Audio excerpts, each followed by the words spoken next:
పూర్తిగా మనం సత్కర్మానుష్ఠానాన్ని నిత్యనైమిత్తిక కర్మానుష్ఠానాన్ని మానేయాలి అని మాత్రం ఎవరు చెప్పరు. నిత్యనైమిత్తిక ఏదేవ కుర్వాణో దురితక్షయం అని నిత్యనైమిత్తిక కర్మానుష్ఠానం చేత పాపాలను పోగొట్టుకోవాలి.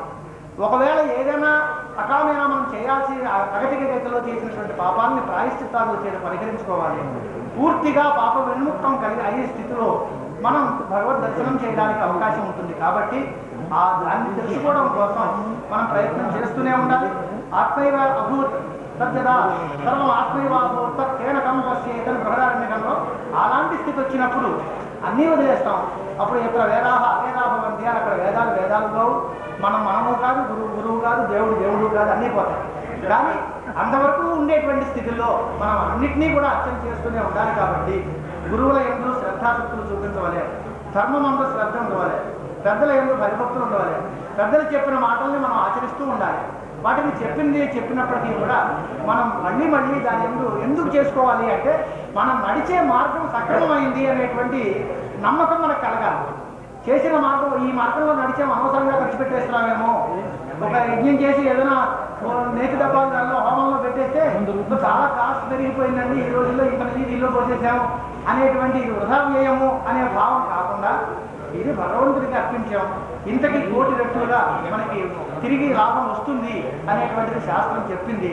శాస్త్రం విశ్వాసం చేత మనం ఈ సత్కర్మానుష్ఠానం చేస్తున్నాము. ఇక దానం విషయంలో ఒక పెద్ద మిత్రుడు రాజమండ్రిలో మమ్మల్ని అడిగారు, ఏమంటే ఆకలికి కొన్నవాడు ప్రతివాడికి కూడా అన్నం పెడితే సమానమైన ఫలమే కదా, అలాగే ఎవరికి అవసరమో ఆ అవసరం ఉన్నవాడికి సాయం చేయాలి తప్ప అవసరం లేకుండా వీళ్ళందరికీ ఇంత డబ్బులు ఇవ్వడం కానీ ఇంత సత్కారాలు చేయడం కానీ ఇదేం పని అని ఒక మిత్రుడు అడిగాడు.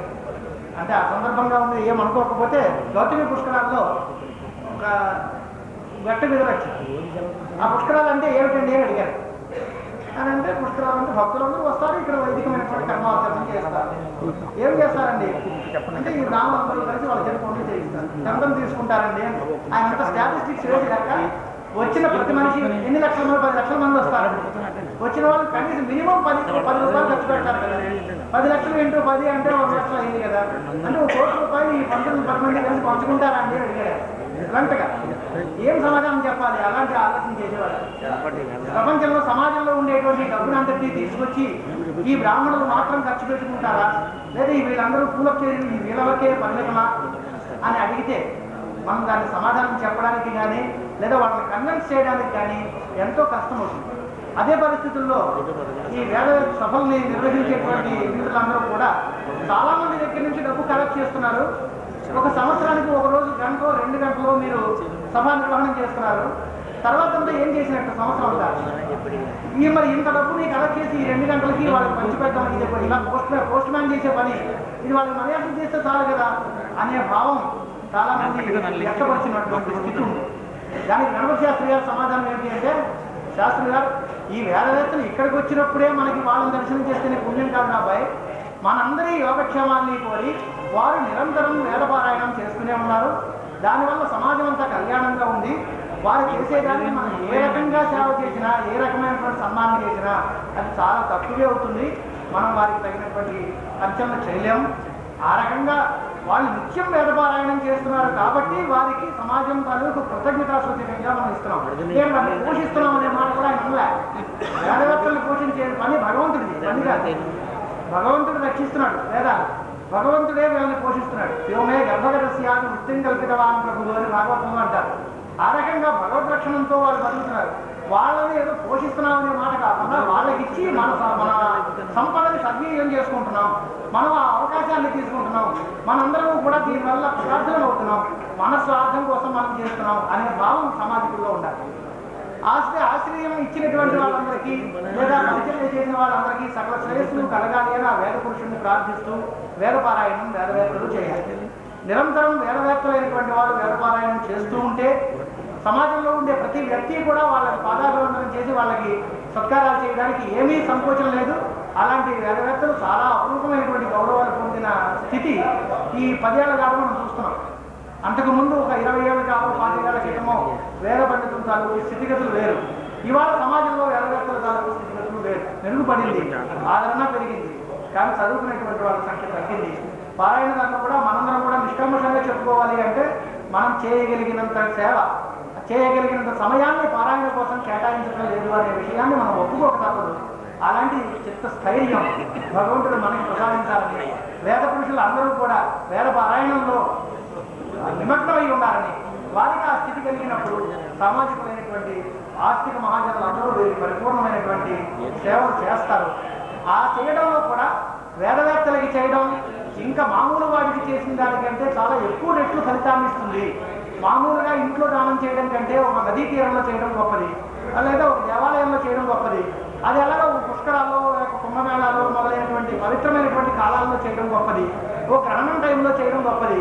అలాగే దేశత కాలత ఆ ఉత్కృష్టత ఉన్నట్టుగానే మంచి పాత్ర విశేషం దొరికినప్పుడు వాళ్ళకి చేయడం కూడా చాలా విశిష్టమైంది. కాబట్టి వేద విజయకుల దత్తం దానాలు అన్నిటికంటే గొప్పదానం ఏది అంటే వేదవేత్త చేయడంలో ఏదైనా మనం దృష్టిని పెడితే అదే గొప్పది. అలాంటి గొప్ప పుణ్యాన్ని సంపాదించుకున్న ఈ పుణ్యాత్ములైన కార్యవర్గ సభ్యులకి, వారికి సహకరించినటువంటి ప్రత్యక్షంగా పరోక్షంగా సహకరించిన దాతలందరికీ దానంతో సమానమైనటువంటిది మరొకటి లేదు అని మరొక ఉపనిషత్తే చెప్పింది. అది ఇంత ఇప్పుడు సమయం కాదు, మనం స్వస్తి దగ్గర ఉండాలి. ఇంకా స్వస్తి వేదపారాయణ కోసం వేదం గొప్పది అన్నంత మాత్రాన్ని ఏం ప్రయోజనం లేదు, అది వినాలి. అంచేత దానం తాలూకు పవిత్రతని, గొప్పతనాన్ని గుర్తించినటువంటి సామాజికులు ఈ సంస్థకి విశేషంగా సహకరించి ఈ కార్యక్రమాలన్నీ నిష్కృష్టంగా చేస్తున్నందుకు మనం సంతోషించి, దీంట్లో మనం సహకరిస్తే మన డబ్బు దుర్వ్యయం కాదు, దీంట్లో ప్రతి పైసా కూడా మన ఆశయానికి అనుగుణంగా ఖర్చు పెట్టబడుతుంది అనే నమ్మకం ఉంది. కాబట్టి ఈ కార్యకర్తలలో నిస్వార్థమైనటువంటి బుద్ధితో, అంకిత భావంతో, చిత్తశుద్ధితో చేసేటువంటి కార్యకర్తలు పెద్దలందరూ చేతుల్లో ఉంది. స్వదత్తా ద్విగుణం పుణ్యం భవదత్తానుసారం అమ్మడుంది. దాన్ని ఇవ్వడం కంటే ఇంకొకటి ఇచ్చిన దాన్ని సద్వినియోగం చేయడం చాలా గొప్ప విశేషం. అంచేత మంచి కార్యకర్తల చేతుల్లో, మంచి మార్గంలో నడిచే పరిస్థితుల్లో మనందరము కూడా పరిపూర్ణమైన సహకారాన్ని అందించి ఈ సంస్థ ద్వారా సమాజానికి పేద పురుషుని యొక్క అనుగ్రహాన్ని పంచిపెట్టడంలో మనందరం భాగస్వాములు అవ్వాలి అని ఈ సామాజికులందరికీ చెబుతూ, ఈ వేద పురుషులందరినీ మరొకసారి ప్రార్థించేది, ఎక్కడున్నా మనం వేదపారాయణం లోక కళ్యాణం కోసం చేస్తాం. అంటే లోకంలో మనం కూడా ఒకటే భాగమే కదా, అభ్యంతరోహంలో ఒకే పదం. ఆ లోకంలో మనము ఒకళ్ళం కాబట్టి లోకమంతా సుభిక్షంగా ఉంటే మనము సుభిక్షంగా ఉంటాం, మనతో పాటు ప్రపంచం అంతా హాయిగా ఉంటుంది. అలాంటి స్థితికి వేదపారాయణం చేసి లోక కళ్యాణాన్ని కాంక్షించమని ఆ వేదవేత్తలందరినీ అనుగ్రహ బుద్ధితోటి ఆశీర్వదించవలసిందని కోరుతూ ఈ అవకాశం నాకు ఇచ్చినందుకు మరొకసారి కృతజ్ఞత నమస్కారాలు అర్పిస్తున్నాను. ఎక్కువగా చాలాసార్లు నా గురించి చెప్పారు, రాజమండ్రిలో స్నేహం అయింది. అది మా శ్రీరామపాటి గారు వారిని తీసుకొచ్చినప్పుడు ఈ మిత్రులందరినీ చూసిన వేళ విశేషం ఏమిటో చూసిన దగ్గర నుంచి కుటుంబ సభ్యులుగానే భావన. వారు రాజమండ్రి వచ్చినప్పుడు మా ఇళ్ళకి రావడం, అలాగే మేము హైదరాబాద్ వచ్చినప్పుడల్లా వారి ఇళ్ళందరినీ చూడటం, ఆ మైత్రి భావం అట్టే పెట్టినందుకు ఇది గణపతి శాస్త్రి గారి తాలూకు శిష్య బృందం, కుటుంబ సభ్యులు, బంధువులు అందరూ కార్యకర్తలుగా ఉన్నారు.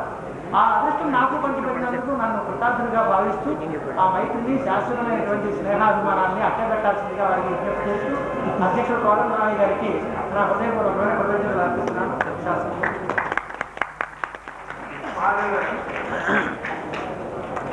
అనేక విధానాంతర్యం తత్ర స్థానాంతర్యం ఆ న్యాయాన్ని అనుసరించి మా పాండురంగాచార్య ఘనపాఠి గారిని మొట్టమొదటి ఘనపరచ ప్రారంభించవలసిందిగా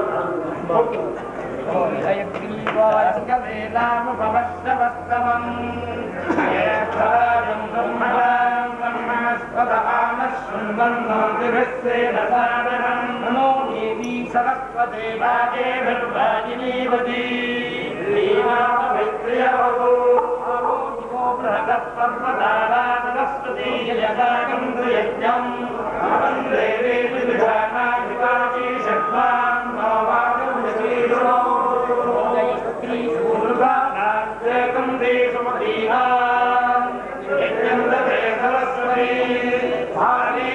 కన్యా చిత్రాలు సరస్వతి వీరభద్రే సర్వవేదాకం సర్వవేదాన్నష్టజన సర్వవేదాకం సర్వవేదాన్న సర్వవేదాన్ని సర్వవేదాన్ని సర్వవేదాన్ని సర్వవేదాకం సర్వవేదాన్ని యచ్చతు యచ్చతు సర్వవేదాకం సర్వవేదాన్ని